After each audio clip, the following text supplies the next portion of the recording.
In this demo, I will show you how to use the Postgres operator. You can find the Postgres operator on GitHub.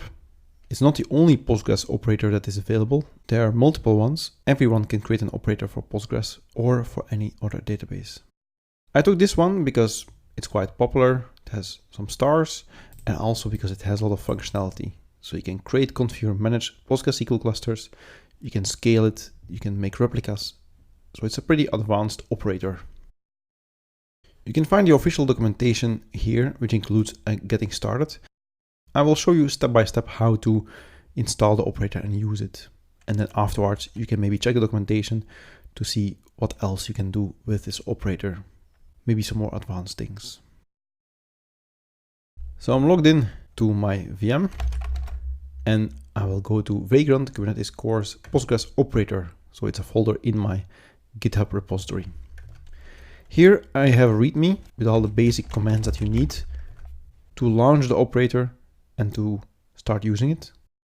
First, we need to set up a storage. So this is a storage YAML file to set up a storage class with the name standard, type GP2 in the zone EU-West1A. That's where I launched my Kubernetes cluster. So I'm going to kubectl create this storage. And then we can execute a script. So I took this script from this URL. It's from the Postgres operator GitHub. It's a quick start for the Google Kubernetes engine, but you can also use it for other ones. For example, I'm going to do it with an AWS cluster. This also works. So first it tests my kubectl connection, which is working. These are the namespaces that I have. I created the cluster 9 minutes ago. And then it asks if it can be installed on my current cluster, Kubernetes New Tech Academy. I press yes, and this will then start installation. It asks me what storage to use. I will just say standard. There are some errors here. It's in the script somewhere. I'm sure that it will get resolved in one of the next revisions, but for now, there seems to be some replacements that go wrong. But don't worry, it's for example, the storage class that it wants to replace. That's why I added a standard one, because that's a replacement that doesn't work. So for now, you can only use the one that is called standard because that's what they use. But like I said, I'm sure it will be fixed in the future. Do you want to deploy the operator? Yes. And now it's going to check whether there's already something that exists. Nothing exists, so it's going to install all those objects. So you see here the custom resource definitions are now being created. Then a service account, a role binding, a secret, config map, and then the deployment for the Postgres operator. So the Postgres operator itself is a deployment that will be running and a service to reach this Postgres operator. And now we need to do a port forward to be able to use this operator. So I'll do the port forwarding in a new window. So now I'm doing port forward of the Postgres operator. So this is unique. If you do this, it will be another string. And now I have port forwarding from a local port to my Kubernetes operator pod. In order to access the PGO CLI, place it within your path from its default location. I made a script set path that does it for you. So you can just execute set path and then you just need to log in and log out. And then you should be able to use this PGO binary. So PGO client version 3.1, API version 3.1. So this only works if you have the port forwarding on, because this PGO client communicates with this Postgres operator. Let's have another look at the README. So we set up the storage, we set up the operator, we enabled port forwarding, we did PGO version to test it, and now we can create a PostgreSQL cluster. We can do PGO create cluster my cluster, which will create a Postgres instance with the name my cluster. So we have a deployment, a service, and there's some labels. Let's use kubectl to see what is running.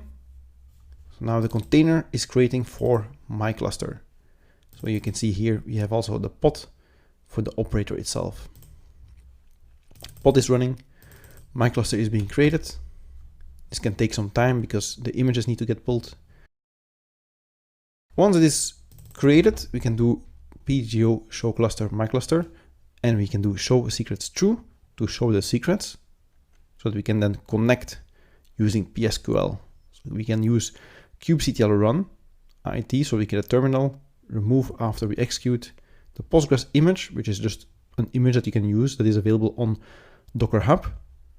PSQL tree, well, the tree you can remove, it's just PSQL is the name of the deployment. PSQL -h my cluster, this is the host name, -u Postgres, and ask for password. There are 3 users created: the root user, a primary user, and a test user. I'll use the root user, the Postgres. So let's do kubectl run. I'll just remove this tree, it's not necessary. I put a tree there because sometimes if you quickly want to run it again, then the pod might be already in use, so then you can add 2, 3, 4, and so on. But now I haven't run it earlier, so PSQL as name of the deployment should be fine. I'm going to connect to my cluster. This is going to pull first this Postgres image because this operator is using custom images. This is the official image.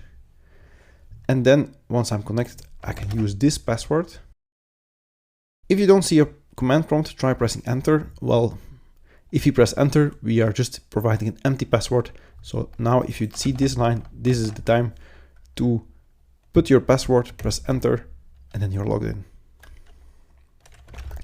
So I'm now connected to my Postgres server that you can use now in your cluster.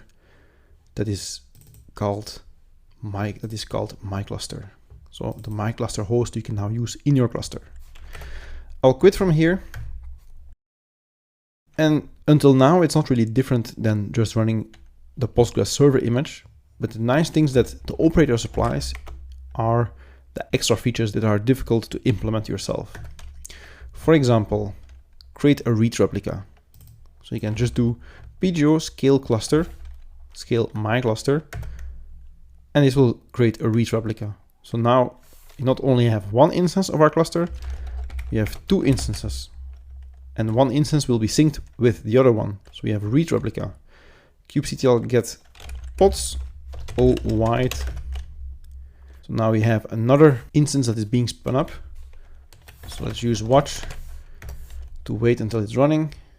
So now it's running but not ready. But in a few seconds it will be ready. So if you now do pgo show cluster my cluster, then we now see that we have my cluster, but we also now have a replica, my cluster replica, and they are both running. So this one is the primary and this one is the secondary. So now it's possible for us when we do maintenance on our nodes, or there will be a node failure, that we create a replica on another node if we add some more advanced plan to make sure that our Postgres can survive a node failure. In the simple setup that I did, it actually created the cluster on the same node, but you can supply strategies to make sure that, for example, you have a cluster, a Kubernetes cluster that spans multiple zones, and that there will always be a replica in the other zone, so that your cluster can not only survive a node failure, but also an availability zone failure. You can also create a cluster with automatic failover. You can specify that when you create a cluster. Now what I will show you is manual failover. So this, my cluster here is my primary.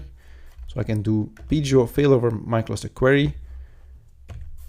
And it says that I can failover to this target. So now what will happen is it will create a pg task, a failover task, that will make my secondary, my replica, the primary. And then when I connect to my cluster, I will connect to this pod instead, the secondary. So let's do pgo show cluster again. And now the other one became the primary.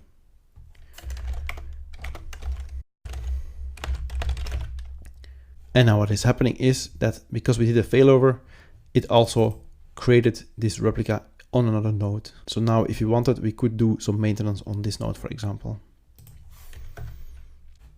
It's still pending. It takes some time to make this one primary, but this is going to happen very soon.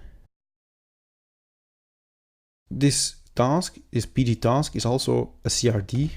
So we can do kubectl get pg tasks, my cluster failover minus o YAML to show this YAML file. So this is a custom resource definition. It's a pg task. So if you want to see, for example, all the resource definitions, you can do kubectl get CRD, and you will see that these are the CRDs created by this operator.